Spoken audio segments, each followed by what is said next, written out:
O Flamengo estreia quinta-feira, gente. Pega o Deportivo Táchira, lá na Venezuela, terra de Simão Bolívar. Agora eu vou pra Gávea aqui conversar com o Marcelo Corrêa para trazer as últimas do Flamengo. Pô, tem um artilheiro voltando aí, pode-se dizer em breve, né, Corrêa?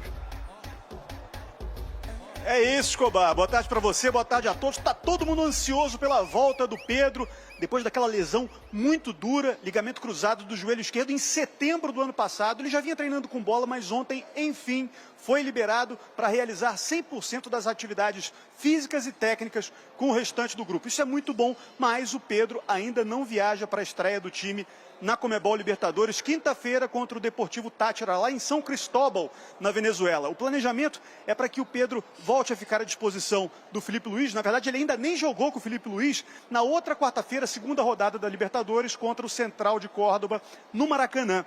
E se não conseguir, aí mais uma semana para frente, 16 de abril, contra o Juventude, no Maracanã, pelo Campeonato Brasileiro. O que esquentou nos últimos dias, outra notícia importante, hein? É a negociação com o Jorginho, volante, 33 anos de idade, ítalo-brasileiro, está no Arsenal da Inglaterra, deve ser liberado antes do prazo e está perto de acertar para vestir a camisa do Flamengo a partir do meio do ano, Escobar. Tem o Flamengo também estreando na Conmebol Libertadores, a gente já chama o Cícero Melo, contando pra gente como o Flamengo vai para essa competição, tentando reconquistar então a glória eterna, hein, Cícero?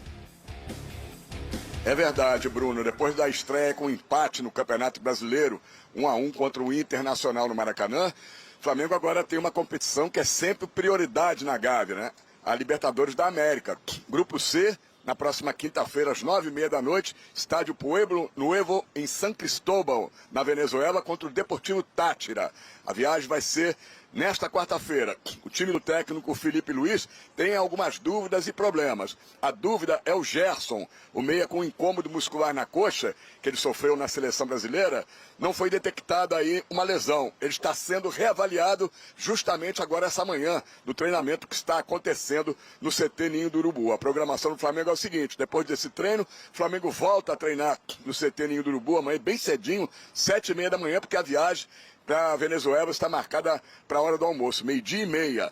Léo Pereira, zagueiro com dores no joelho, após os exames clínicos nesta segunda-feira, não teve detectada a lesão e por isso não deverá ser problema para a viagem. Já o meia Arrascaeta e o zagueiro Danilo estão em recuperação de lesões, seguindo o planejamento e a fisioterapia e também com trabalhos no campo. Fica a dúvida se eles vão viajar ou não. Arrascaeta, Danilo, esses dois são mais difíceis. E como última notícia aqui para a torcida rubro-negra, uma ótima notícia. O Pedro, atacante, está reintegrado ao grupo, já treinando normalmente no campo. Ele sofreu uma grave lesão no joelho, todos lembram, no dia 1º de setembro do ano passado. Foi o último jogo dele contra o Corinthians, pelo Campeonato Brasileiro na Neoquímica Arena. 3 dias depois, com a seleção brasileira em Curitiba, ele sofreu essa grave lesão. Fez cirurgia, está sem jogar aí há 7 meses e já está voltando. Tudo indica que nesse mês de abril ainda ele vai retomar a sua camisa 9 no Mengão. Voltamos aos estúdios. Vene Casagrande, que boa notícia, hein? E Pedro já ali conversando com a bola. Isso é uma notícia maravilhosa. Você falou na estreia do Flamengo que tá faltando ele, né? Para esse brilho do Flamengo ficar mais intenso, né? Boa tarde, Fernandinha. Boa tarde, Pedrosa, todo mundo que está aí nos assistindo. Pois é, tá faltando um jogador com as características do Pedro, aquele jogador matador. Porque atualmente no setor ofensivo do Flamengo, nenhum jogador tem essa característica de chegar na frente da área e botar a bola para dentro, perder poucas oportunidades. A gente tem visto isso, é muito mais característica, não quer dizer que o jogador seja pior ou melhor, nada a ver. O Pedro, ele é centroavante de ofício, inclusive eu considero o Pedro o melhor centroavante do futebol brasileiro. Claro, fica sempre a dúvida de como ele vai retornar após uma lesão como essa, que foi uma grave lesão, mas querendo ou não, ele retorna antes do previsto, porque o prazo inicial era de pelo menos 9 meses, e se a gente fizer as contas aí, 7 meses, ele operou em setembro e está retornando em abril. Então fica essa expectativa do Pedro, eu acho que essa daí é a melhor notícia para o técnico Felipe Luiz, e o treinador ele pode considerar como reforço, porque ele ainda não teve a oportunidade de trabalhar com o Pedro, ou seja, será novidade. E eu fico curioso para saber como o Felipe Luiz vai montar o Flamengo com o Pedro. Porque se a gente analisar o Flamengo tem uma característica atualmente com o Felipe Luiz de uma marcação de uma intensidade muito grande. Embora o Pedro tenha evoluído isso já com o Tite, mas não é a principal virtude dele, essa intensidade, essa marcação a todo momento. Então o Felipe Luiz ele também vai ter que trabalhar isso. Ele vai ter que se encaixar o estilo de jogo do Pedro. O Pedro tem que ser titular. Isso aí, sem sombra de dúvidas, ele bem fisicamente, ele tem que ser titular. Agora o Felipe Luiz ele precisa estudar e analisar o Flamengo, que ele tem em mãos, para poder montar a melhor equipe possível em cima do Pedro.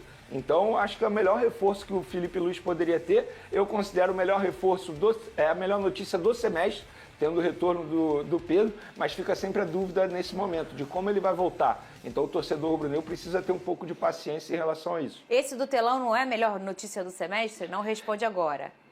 Eu considero do segundo semestre. No segundo, mas só vem no segundo? Aí Calma a gente aí. responde Ô, depois. Pedrosa, como será então que vem o Flamengo quando tiver o Pedro de volta? Como que você acha? Olha, Quem que sai? eu acho que naturalmente o Felipe vai acabar utilizando 2 pontas e um centroavante. O Plata na direita, o Cebolinha eu acho que quando tiver 100% vai ser o titular da posição e o Pedro no ataque. Então ele vai ter que montar aí o meio-campo talvez com Pulgar, Gerson e Arrascaeta ou Pulgar, Gerson e De La Cruz. Eu acho que o Arrascaeta nessa história toda ele vai acabar sobrando pela falta de intensidade na regularidade física dele. E talvez isso até o faça sentar no banco por esse ser o motivo, Eu acho né? que sim. E o De La Cruz também, que é um cara que acaba Inclusive, eu acho que o esbarrando próprio nisso. Arrascaeta tem noção disso, porque em uma entrevista coletiva o Felipe Luiz revelou que foi à casa do Arrascaeta conversar com ele sobre isso, que em determinado momento ele ficaria no banco de reservas e entra muito naquilo que a gente vem falando, característica. O Arrascaeta ele não é intenso e o time do técnico Felipe Luiz é extremamente intenso. É questão de característica, não quer dizer que o Arrascaeta não serve mais. Porque em jogos em casa eu acho que ele pode até colocar os dois, mas em jogos onde o Flamengo vai ser muito exigido, ter 2 jogadores com as características do Pedro e do Arrascaeta dificultam muito a marcação sem bola. Eles não são caras que conseguem preencher espaços muito grandes. O Pedro até se esforça, mas é lento. Então, para a equipe adversária, fazer o balanço fica mais fácil. Aí você tem o Pedro na frente, o Arrascaeta, que não marca também, atrás do Pedro, você perde 2 jogadores na marcação sem bola e isso não tem a ver com o jogo do Felipe Luiz. Vene Casagrande, tem novidades? Era disso que eu tava falando, contratação do Jorginho. Então, o colega Paparazzo Rubro-Negro noticiou primeiramente que no domingo José Boto se reuniu novamente com um dos empresários do atleta. Foi uma conversa muito mais padrão para manter os contatos. Existe já um acordo verbal entre Jorginho e Flamengo, só que esse pré-contrato ele só vai ser assinado depois do dia 15 de abril. Foi, entre aspas, um pedido do atleta, os representantes levaram esse pedido para o atleta. O Flamengo está extremamente confiante já para ter o Jorginho, só que quer tê-lo já para o Super Mundial. Então, quando você me perguntou se é para o segundo semestre, eu vou considerar para o segundo semestre, porque eu acho muito difícil o Jorginho conseguir vir antes do término do contrato dele com o Arsenal, que vai até o dia 31 de junho. Se o Flamengo conseguir, maravilhoso. Mas também, se não conseguir, não vejo nenhum problema. Você ter paciência, até porque é um jogador que está finalizando a temporada europeia, né? Então eu acho justo até ter uma preparação especial para ele conseguir finalizar bem o segundo semestre aqui no futebol brasileiro. Então, te respondendo, o Pedro é a melhor notícia do primeiro semestre e o Jorginho a melhor notícia do segundo semestre. E os dois, a melhor notícia do ano, talvez.